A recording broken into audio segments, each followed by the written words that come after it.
Hello दोस्तों, क्या आपने कभी सोचा है कि कुछ लोग इतने सालों तक जिंदा कैसे रहते हैं? और वो भी सिर्फ जिंदा नहीं बल्कि खुश, शांत और एक्टिव रहते हैं।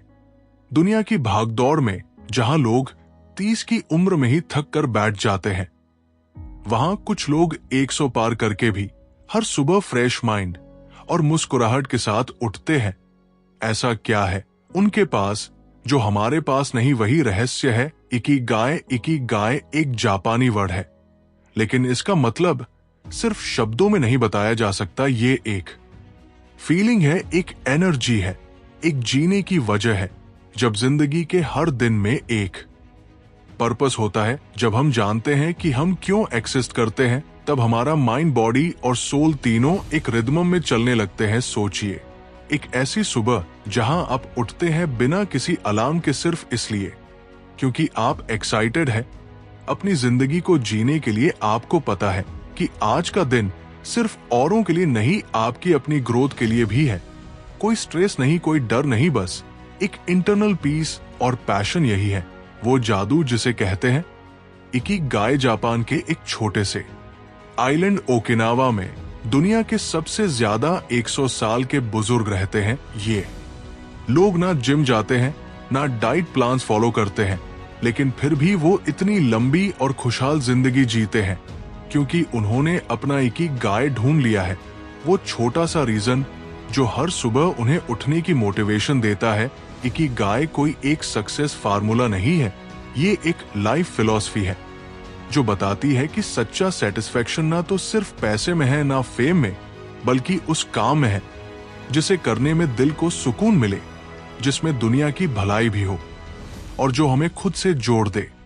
इस वीडियो में हम अनकवर करेंगे उस गहरे रहस्य को जो हमारी रोजमर्रा की जिंदगी में क्वाइटली हिडन है, लेकिन अगर उसे पकड़ लिया जाए तो जिंदगी सिर्फ चलती नहीं, महकती है। तो चलिए उस जर्नी की शुरुआत करते हैं जो आपको आपके खुद के इकिगाई तक ले जाएगी।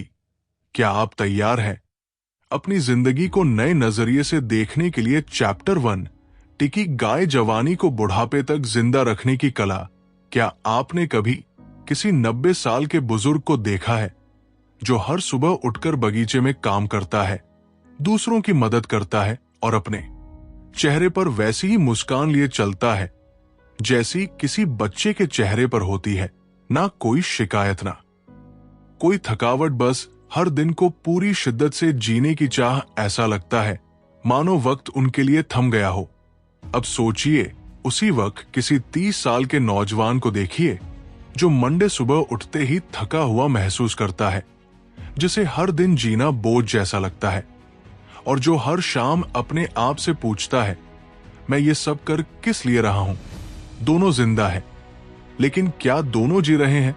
यहीं से शुरुआत होती है एक ही गाय की वो एहसास जो किसी घड़ी की टिक टिक जैसा सटिल है, लेकिन अगर एक बार पकड़ में आ जाए तो आपकी जिंदगी की दिशा ही बदल देता है। इगाई कोई गोल नहीं है जिसे आपको अचीव करना है, ये तो एक रीजन है जो आपको सुबह उठने पर मजबूर करता है। कुछ ऐसा जो आपको दुनिया के शोरगुल से निकालकर आपकी इनर वॉइस तक ले जाता है।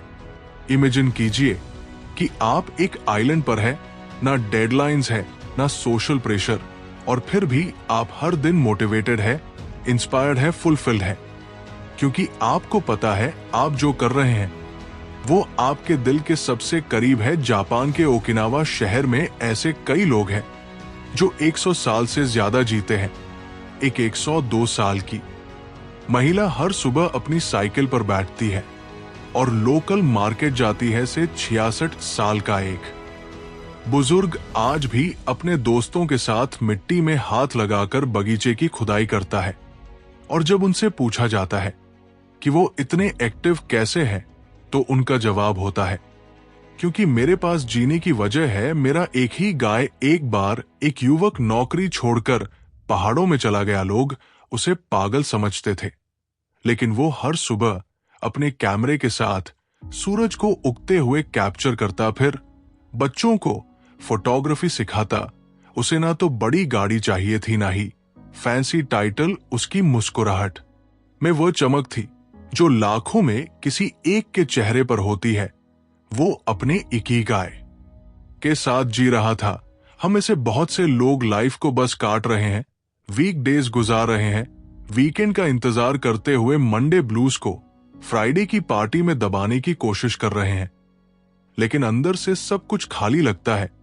कभी कभी इकिगाई बहुत छोटा होता है, जैसे किसी स्ट्रे डॉग को खाना खिलाना, किसी बूढ़ी अम्मा की मदद करना, किसी ब्रोकन चीज को अपने हाथों से ठीक करना।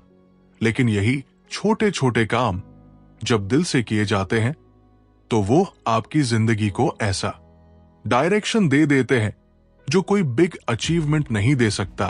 अब सवाल ये उठता है, क्या हम सबका एक ही गाय होता है? उत्तर है हाँ, फर्क बस इतना है कि किसी ने उसे खोज लिया है और कोई अभी भी भीड़ में उसे ढूंढ रहा है। एक ही गाय उस कैंडल की तरह है जो अंधेरे में जलती है। शुरुआत में उसकी रोशनी कम लगती है, लेकिन धीरे धीरे वो आपके रास्ते को भी रोशन कर देती है और आपके अंदर के अंधेरे को भी। जब आप उस काम को करते हैं जिसे आप जेन्युइनली पसंद करते हैं, तो आपकी उम्र सिर्फ एक नंबर बन जाती है। इसीलिए जो लोग एक ही गाय को ढूंढ लेते हैं वह कभी रिटायर नहीं होते। उनके लिए जिंदगी का कोई एंड नहीं होता, क्योंकि हर दिन उनके लिए एक नई शुरुआत होता है। तो सोचिए, क्या आपने अपना एक ही गाय ढूंढा है? शायद जवाब आज ना हो, लेकिन अगर आपने आज उस तलाश की शुरुआत कर दी तो यकीन मानिए वह दिन जरूर आएगा जब आप सुबह अलार्म से नहीं, अपने अंदर के जुनून से उठेंगे और उसी दिन से आपकी जिंदगी सच में शुरू होगी। Chapter 2, anti ageing secrets. छोटी छोटी बातें जो जिंदगी को लंबा और खुशहाल बनाती है। कभी गौर किया है, कुछ लोग उम्र के साथ और भी निखरते जाते हैं। जैसे जैसे उनके बाल सफेद होते हैं, उनके चेहरे पर एक अलग चमक आ जाती है, जैसे वक्त उन्हें थका नहीं रहा बल्कि और मजबूत बना रहा है। वही झुर्रियां जो दूसरों के लिए बुढ़ापे की निशानी होती है, उनके लिए विजडम का सिंबल बन जाती है। लेकिन कैसे? क्या उनके पास कोई मैजिकल इलाज है? कोई खास टॉनिक या कोई एक्सपेंसिव डॉक्टर नहीं उनके पास है। कुछ ऐसी डेली हैबिट्स, कुछ ऐसे रिचुअल्स जो बाहर से नहीं अंदर से उन्हें जवान बनाए रखते हैं। यही है वो एंटी एजिंग सीक्रेट्स जो इंसान की बॉडी को नहीं, सोल को जिंदा रखते हैं। ओकिनावा की गलियों में जब सुबह की पहली किरणें पड़ती हैं, तो वहां के बुजुर्ग घर के बाहर ब्रूम लेकर सफाई करते हैं। वो एक्सरसाइज नहीं कर रहे, लेकिन उनका शरीर एक्टिव है और वो खाते हैं नेचुरल चीजें, कम ऑयल, ज्यादा vegetables, season fruits, fermented foods और सबसे अहम ग्रीन टी। और ये सब वो अकेले नहीं खाते। खाना उनके लिए एक रिचुअल है जहां परिवार साथ बैठता है, बातें होती है और हर बाइट के साथ प्यार शेयर होता है। इमेजिन कीजिए, अगर हम भी हर खाने को एक माइंडफुल मोमेंट बना दें तो हमारे शरीर का रिएक्शन कितना बदल जाएगा। इसके अलावा एक और खूबसूरत चीज उन्होंने अपनी लाइफ में अपनाई है, स्लो लिविंग। मतलब कम भागदौड़, ज्यादा अवेयरनेस ना, हर वक्त घड़ी की सुई के पीछे भागना ना, हर नोटिफिकेशन पर अटेंशन देना। वो हर चीज को, चाहे वो कपड़े धोना हो या सब्जी काटना, एक आर्ट की तरह ट्रीट करते हैं। और यही अप्रोच उनके दिल की धड़कनों को भी शांत बनाए रखती है। तो अब सवाल ये उठता है, क्या हम भी ऐसा कर सकते हैं?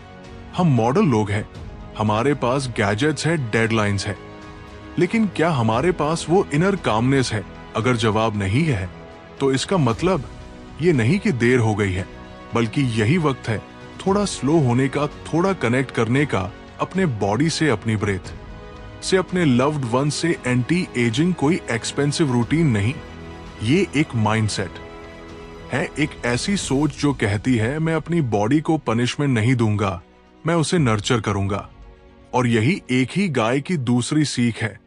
अगर तुम अपनी जिंदगी को लंबा बनाना चाहते हो तो उसे हल्का, खुशहाल और मीनिंगफुल बनाओ। तो अगली बार जब तुम सुबह उठो तो एक सवाल खुद से पूछना, क्या मैं आज अपनी बॉडी, माइंड और सोल तीनों के लिए कुछ अच्छा कर सकता हूं? और शायद वहीं से शुरू होगी तुम्हारी लॉन्ग हैप्पी लाइफ की असली journey. Chapter 3, from logotherapy to ikigai. कैसे अपने उद्देश्य को जानकर लंबा और बेहतर जीवन जिया जा सकता है। कभी आपने सोचा है कि सबसे बड़ा दर्द क्या होता है? ना भूख, ना बीमारी, ना अकेलापन। सबसे बड़ा दर्द होता है बेमकसद जिंदगी। एक ऐसी जिंदगी जिसमें सब कुछ है, पैसा, सामान, रिश्ते, लेकिन फिर भी कुछ मिसिंग है। एक खालीपन जो हर सुबह आंख खुलते ही महसूस होता है, जैसे कुछ पूछ रहा हो, अंदर से तू क्यों जी रहा है। बहुत से लोग पूरी उम्र यही सवाल लिए जीते हैं और कुछ उस सवाल का जवाब ढूंढ लेते हैं। वही जवाब जो उनके हर दर्द को एक दिशा दे देता है। वही जवाब जिसे हम कहते हैं कि गाय, लेकिन उस तक पहुंचने का रास्ता आसान नहीं होता। कई बार तो ये रास्ता धूप से होकर गुजरता है और इसी मोड़ पर आता है एक विचार, लोगोथेरेपी। लोगोथेरेपी का मतलब है मीनिंग से हीलिंग। यानी जब तुम्हारी जिंदगी में दर्द होता है तो उससे भागो मत, बल्कि पूछो इसका मकसद क्या है। क्योंकि जिस दिन तुम अपने दर्द का अर्थ समझ लेते हो, वो दर्द तुम्हारा शिक्षक बन जाता है। एक सच्ची कहानी सुनिए। एक आदमी जिसने कंसंट्रेशन कैंप में अपने परिवार को खो दिया, भूख, सर्दी और मौत को हर दिन देखा, लेकिन उसने हार नहीं मानी। वो हर सुबह उठकर खुद से पूछता, क्या मैं किसी एक इंसान की मदद कर सकता हूं? और उसी छोटे से मकसद ने उसकी जिंदगी की लौ जलाए रखी। अब सोचिए, अगर इतना बड़ा दुख एक मकसद से झेल लिया गया, तो हम अपनी रोज की भागदौड़, अपने तनाव, अपने संघर्ष को भी तो उसी मकसद से अर्थपूर्ण बना सकते हैं। एक ही गाय की खूबसूरती यही है कि ये आपको आपके अंदर के वॉइड से बाहर लाता है। जब आप जानते हैं कि आप क्यों उठ रहे हैं, क्यों काम कर रहे हैं, क्यों मुस्कुरा रहे हैं, तो हर चीज में गहराई आ जाती है। एक छोटा सा बच्चा जब स्कूल से घर लौटते हुए हर दिन एक फूल तोड़ता है और उसे अपनी दादी को देता है, तो वो काम छोटा हो सकता है, लेकिन उस बच्चे का मकसद बहुत बड़ा होता है। Love, Joy, connection. एक ही गाय कोई बड़ी थ्योरी नहीं, ये तो वो धागा है जो आपके काम, आपकी खुशी और आपके पर्पस को एक साथ बुनता है। जैसे एक कुम्हार हर दिन मिट्टी को आकार देता है, वही रूटीन, वही घूमती हुई चाक, लेकिन उसके अंदर एक मीनिंग है। कुछ नया बनाना वो थकता है, लेकिन टूटता नहीं, क्योंकि उसे पता है वो सिर्फ बर्तन नहीं बना रहा, वो किसी के घर में जीवन की सुविधा भेज रहा है। आज की दुनिया में बहुत से लोग अपना काम बोझ समझते हैं, लेकिन जिन्होंने अपने काम में मीनिंग खोज लिया, उनके लिए वही काम पूजा बन जाता है। वही नौकरी एक कॉलिंग बन जाती है। इसलिए इकिगाई सिर्फ ये नहीं पूछता कि तुम क्या करते हो, बल्कि पूछता है क्यों करते हो। तो आपसे एक सवाल, अगर आज आप सब कुछ छोड़ दें, तो भी क्या कोई ऐसा काम है जिसे आप पूरे दिल से करते रहेंगे? जो काम आप बिना पैसे के भी करना चाहे, वही है आपका पहला स्टेप अपने एक ही गाय की ओर। शायद आपको ये जवाब आज ना मिले, लेकिन ये सवाल आपको रुकने नहीं देगा। यही उसकी ताकत है। जब तक जिंदगी है, तब तक इस सवाल का पीछा करो, क्योंकि जब आपको उसका जवाब मिलेगा, तब जिंदगी सिर्फ गुजरने के लिए नहीं होगी, वो जीने लायक बन जाएगी।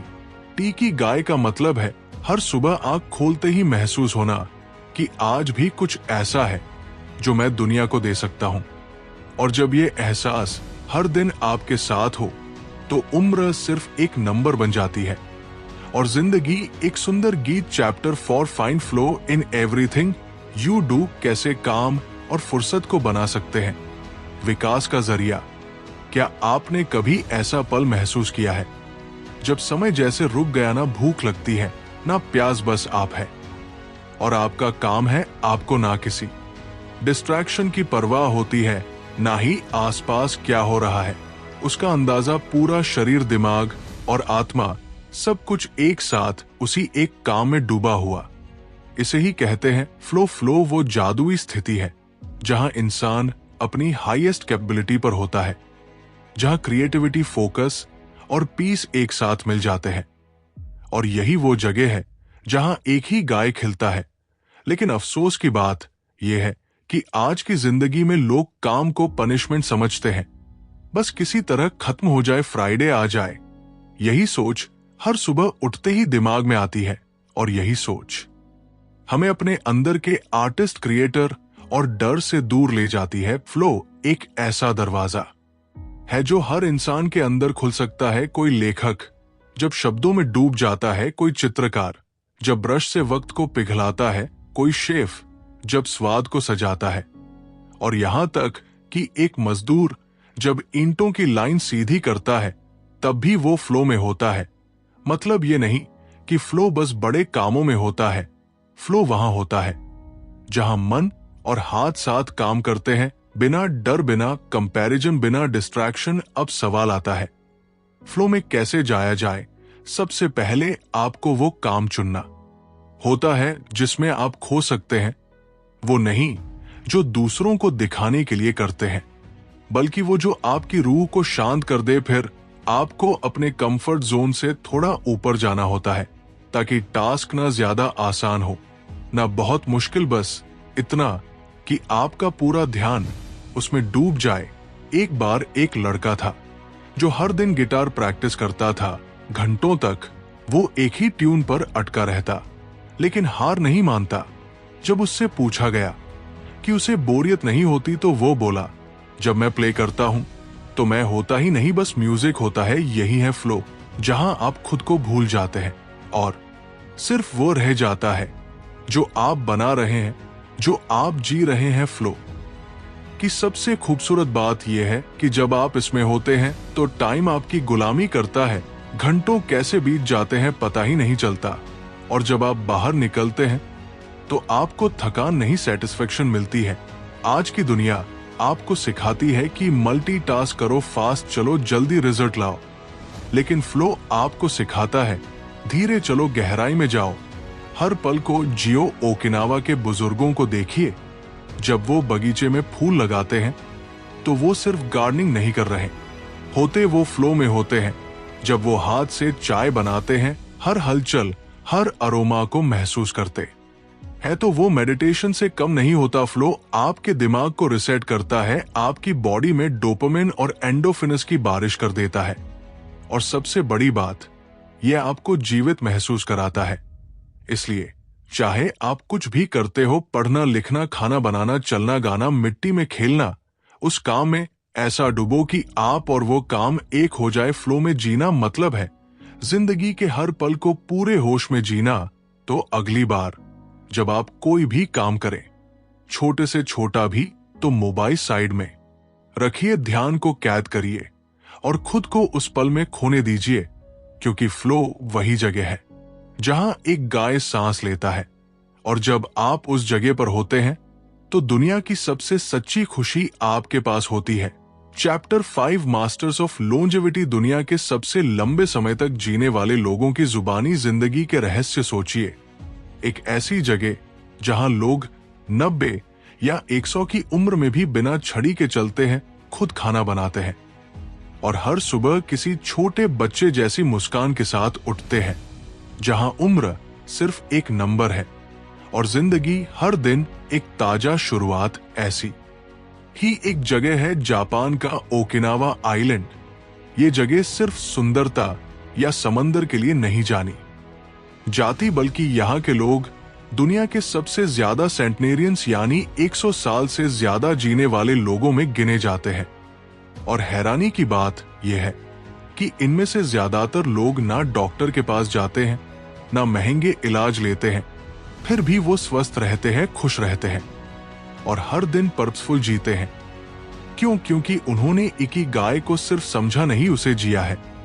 जब वहां के एक 102 साल के किसान से पूछा गया कि वो अब भी खेत में क्यों काम करता है, तो उसका जवाब था, क्योंकि मेरी सब्जियों को अभी भी मेरी जरूरत है।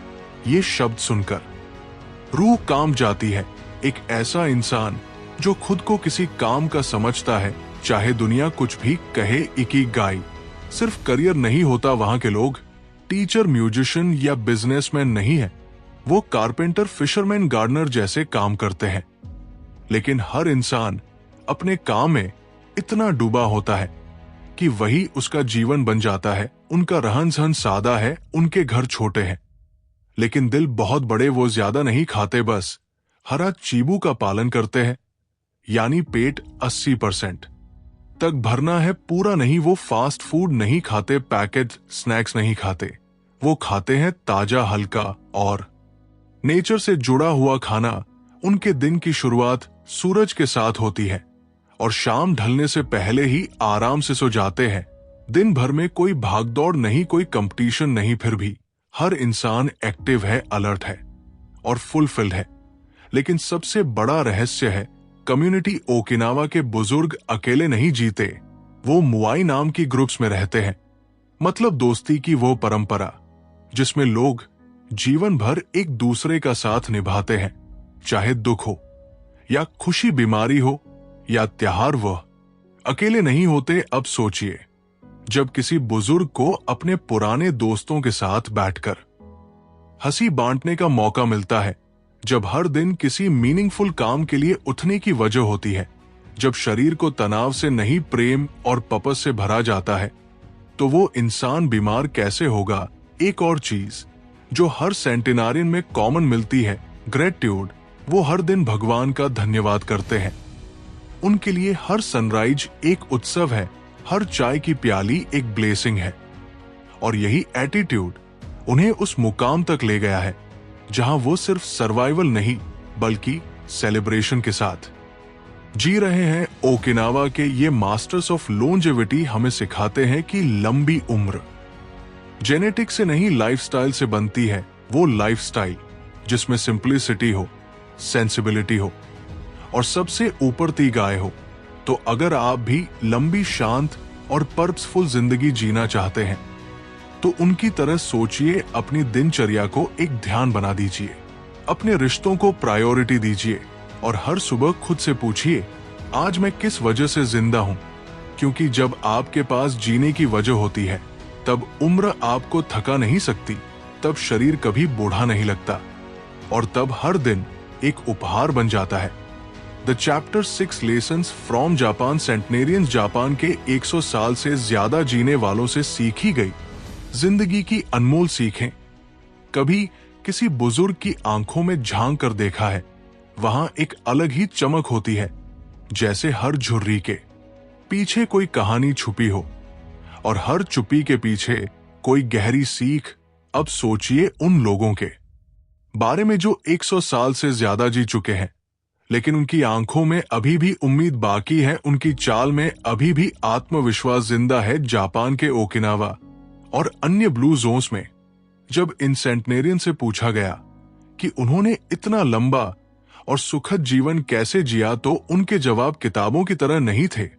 वो जवाब थे जीवन की सादगी से भरे हुए। एक 104 साल की अम्मा बोली, हर सुबह मैं सबसे पहले सूरज को नमस्ते कहती हूं और खुद से कहती हूं, आज कुछ अच्छा करना है। सुनने में ये बात छोटी लग सकती है, लेकिन यहीं से शुरू होती है एक दिन की सकारात्मकता। जब इंसान ग्रेटिट्यूड के साथ उठता है तो जिंदगी भी उसे वैसा ही जवाब देती है। वही एक 101 साल के बुजुर्ग से पूछा गया, क्या आप कभी परेशान होते हैं? वो हंसे और बोले, परेशानी आती है तो मैं उसे चाय पिलाकर बिठा लेता हूं, फिर वो खुद ही चली जाती है।